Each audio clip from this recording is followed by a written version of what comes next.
मैं एक और वीडियो लेकर आप लोग के सामने आया हूँ। आज का जो सवाल लेकर आया हूँ वो क्लास 10th का जो एनसीईआरटी बुक है उसका 3.2 का क्वेश्चन लेकर आप लोग के सामने आया हूँ। यह क्वेश्चन काफ़ी इंपॉर्टेंट है और आपके आने वाले बोर्ड एग्जाम के लिए काफ़ी महत्वपूर्ण है। तो चलते हम सवाल की ओर। आज का सवाल है वो है बर्ज गुणन विधि द्वारा हम समीकरण को हल करेंगे। तो अब बर्ज गुणन विधि द्वारा हम समीकरण को हल कैसे करें इसके जानने के लिए आपको वीडियो के आखिर तक बने रहना होगा। और आपको मैं आशा और विश्वास दिलाता हूं कि आप जब वीडियो के आखिर तक बने रहेंगे तो जरूर है कि आप इसे आसानी से समझ पाएंगे। तो चलते हम सवाल की ओर। हमारे पास दो सवाल है, एक इधर है और एक इधर है। मैंने दोनों के बीच में एक लाइन खींच दिया हूं। तो सबसे पहले जब लाइन खींच दिया हूं तो यहाँ पे दो समीकरण इधर भी है, दो समीकरण इधर भी है। तो करते क्या है, दोनों को समीकरण मान लेते हैं। एक समीकरण फर्स्ट, एक को समीकरण सेकेंड। क्वेश्चन दो है, एक क्वेश्चन इधर है और एक क्वेश्चन इधर। मैं बारी बारी से दोनों को सॉल्व करूंगा, बट बस आप वीडियो के आखिरी तक बने रहे। तो हमारे पास सवाल जो है, इस सवाल को बनाने से पहले आपको बर्ज गुणन विधि का एक फॉर्मूला होता है, वो फॉर्मूला आपको जानना जरूरी है और मैं वीडियो के आखिरी में बताऊंगा कि उसको आप याद कैसे करेंगे। तो हमारे पास जो सवाल है इसको बर्ज गुणन विधि द्वारा हमको बनाना है। तो सबसे पहले समीकरण को उस रूप में हमको ढालना है जो हमारे पास समीकरण, उसका रूप हम देखते हैं। इसके आगे कुछ नहीं छुपा यानी कुछ मल्टीप्लाई है। तो इसका रूप हो गया a1x माइनस है तो माइनस b1y माइनस c1। ये क्या है, समीकरण फर्स्ट का एक रूप है। हम रूप बराबर में 0 कर देते हैं, रूप के रूप में लिख देते हैं। क्यों? क्योंकि हमको बर्ज गुणन विधि का एक फॉर्मूला को निकालना। सेकेंड का है तो समीकरण 2 है तो 2 के साथ मान लेते हैं a2x minus b2y minus c2 बराबर 0। ये समीकरण सेकेंड का रूप है। तो समीकरण फर्स्ट और समीकरण सेकेंड का रूप है। अब बर्ज गुणन विधि का एक फॉर्मूला किसका, बर्ज गुणन विधि का एक फॉर्मूला होता, वो फॉर्मूला आप लोग को हम बता रहे। वो फॉर्मूला क्या है, x बट्टा b1c2 माइनस b2c1। उसके बाद होता है फिर बराबर में y c1a2 माइनस c2a1। और उसके बाद होता है फिर बराबर में एक, अब बट्टा में क्या होगा, वो बट्टा में होगा a1 b2 minus a2 b1। अब देखिए आपको इस समीकरण में, जो मैंने इस समीकरण का एक रूप लिखा उसमें आपको बहुत कुछ मैच, यानी बहुत क्या, सब कुछ मैचेबल नजर आ रहा है। देखिए b1 यहाँ पर भी है और इसमें भी b1 कहीं पे आपको जरूर नजर आएंगे, b2 इसमें भी और इसमें भी। अब क्या करते हैं, जो समीकरण का रूप है उसको मैं थोड़ा उस समीकरण को इस फॉर्मूला के अंदर पुट करेंगे। और मैं आपको बता चुका हूं कि इस फॉर्मूला को याद करने का मैं लास्ट में जरूर आप लोग को बताऊंगा शॉर्ट ट्रिक के द्वारा। तो अब क्या करना, x को x के जगह पर रहने दीजिए, देते हैं। और फिर b1 का मान क्या, तो b1 का मान निकालने के लिए सबसे पहले अब हम क्या करते हैं, फॉर्मूला हमारे पास आ गया, फॉर्मूला आ गया। अब हम करते क्या, जो मैंने रूप में लिखा, तो a1 के जगह पे क्या, इसके आगे कुछ नहीं यानी क्या है 1 छुपा हुआ है। b2 के जगह पर क्या, तो b2 के जगह पे है -3 और c1 के जगह, b1 के जगह पर -3 और c1 के जगह पर क्या -3 हो गया। फिर आप चलते हैं सेकेंड इक्वेशन में, तो a2 के जगह पर क्या है x3, सॉरी यहाँ पे b1 था, ओके। b2 के जगह पे क्या है, b2 की जगह पे -9 क्योंकि साइन आगे में 9 है इसलिए 9 लेना पड़ेगा। और c2 की जगह पर क्या -2। अब हमारे पास जो इसका रूप था फॉर्मूला के अंदर, इस मान को अब हम पुट करेंगे तो यहाँ x और y का मान निकल जाएगा। तो हम चलते हैं पुट करते हैं, a1 यानी x बट्टा b1 का मान क्या, तो b1 का मान है -3।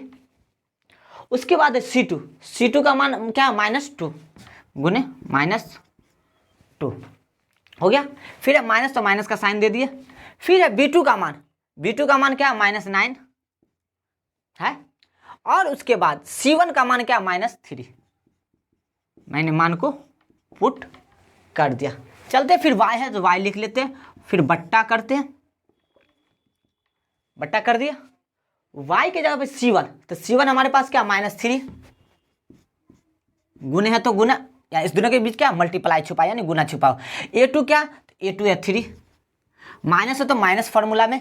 c2 क्या, तो c2 है -2 और इनटू A1 क्या है तो 1 है, ठीक है। फिर बराबर बराबर है तो बराबर, एक है आगे ऊपर में, फॉर्मूला पे हम पुट करते हैं, ठीक है।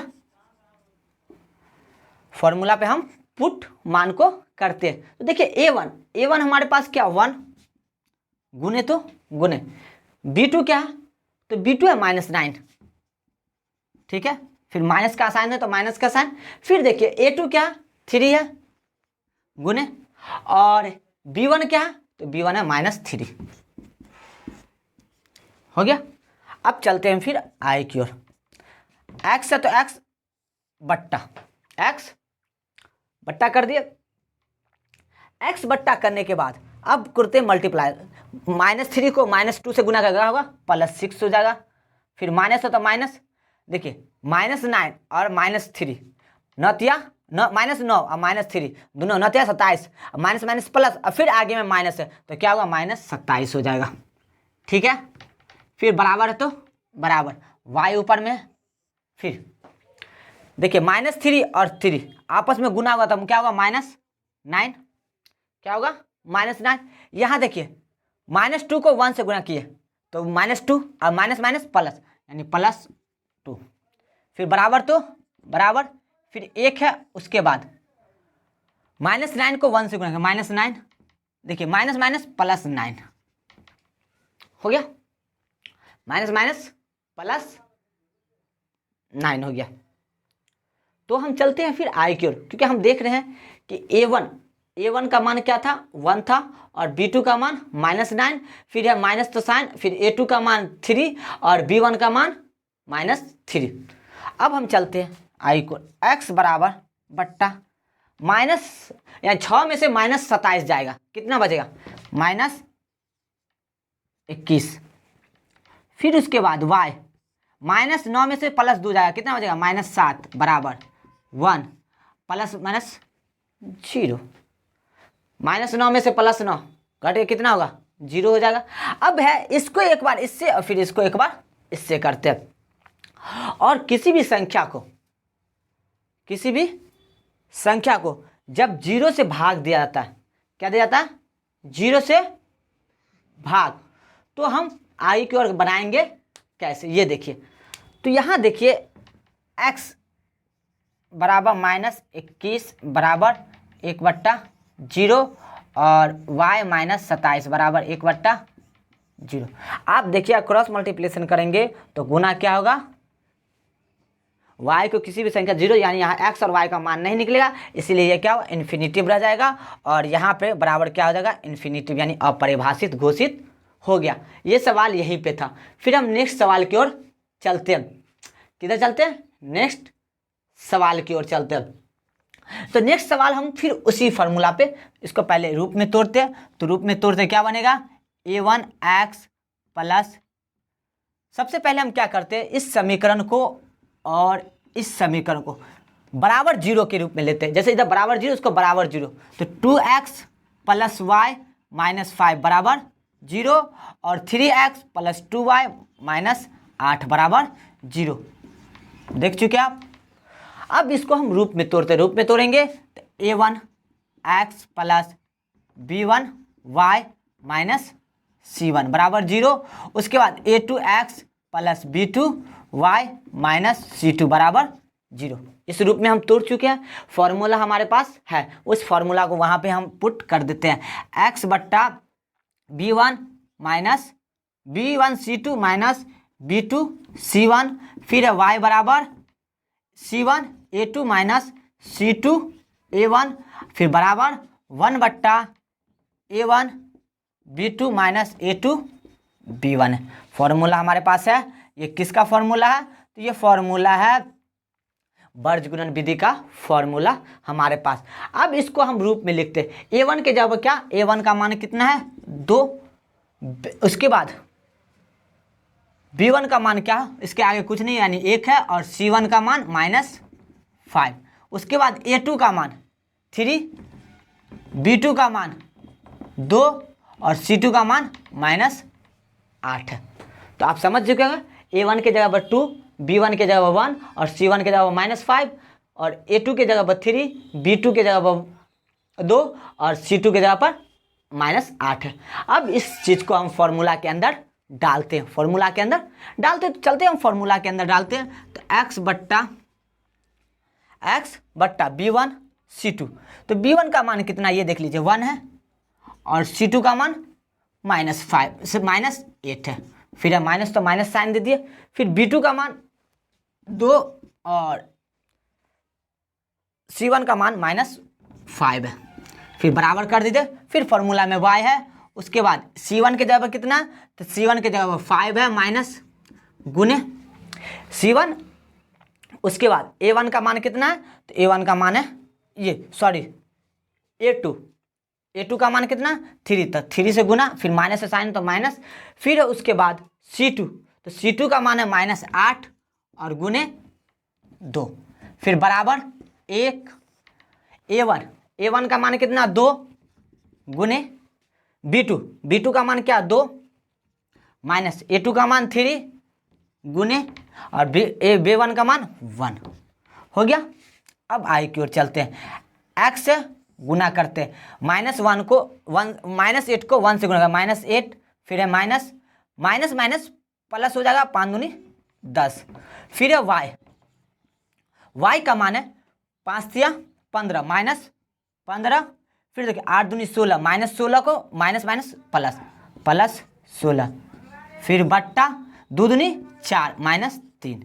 अब देखिए x बट्टा -8 में से +10 जाएगा, कितना बचेगा 2, और y का मान -15 में से +16 जाएगा तो 1 और 1/1। अब इसको पहले इससे फिर इसको इससे, तो x बट्टा 2 बराबर 1/1 और y 1/1 बराबर 1/1। क्रॉस मल्टीप्लिकेशन करें तो x बराबर 2 और y बराबर 1, यानी हमारे पास इस चीज़ का आंसर आया x बराबर 2 और y बराबर 1। आप चाहें तो इस मान को इसके अंदर पुट करके आप देख सकते हैं कि किस प्रकार से सवाल को हमने सही बनाया या नहीं। जब आप इसका मान इसके अंदर डालिए तो अब देखिए हम बताते हैं, 2 का मान यहाँ पर 2 दूनी 4 प्लस 1 यानी 4 1 5, 5 बराबर 5, LHS बराबर RHS। सेम इसी में आप डाल सकते हैं, 3 दूनी 6, x का मान 2 है तो 3 दूनी 6, 2 एकम 2, 6 2 8, 8/8 LHS बराबर RHS। यानी मैंने जो सवाल बनाया वो बिल्कुल राइट सवाल है। ये जो सवाल है 3.3 का, मैंने आपको वीडियो के शुरू में बताया था कि मैं आपको फार्मूला वर्ग गुणन विधि का फार्मूला याद करने का तरीका बताऊंगा। ये हमारे पास फार्मूला है, क्या है फार्मूला। यहाँ पे देखिए सिर्फ आप एक चीज़ याद रखिएगा कि याद क्या रखना है कि आप याद किस प्रकार से करोगे। सबसे पहले देखो x एक जगह पहला लाइनिंग में जैसे इंग्लिश का अल्फाबेट है तो पहले x आएगा, 1 आएगा, y आएगा और फिर एक 1 आएगा। ये चीज़ आप हमेशा याद रखोगे, ये चीज़ हमेशा याद।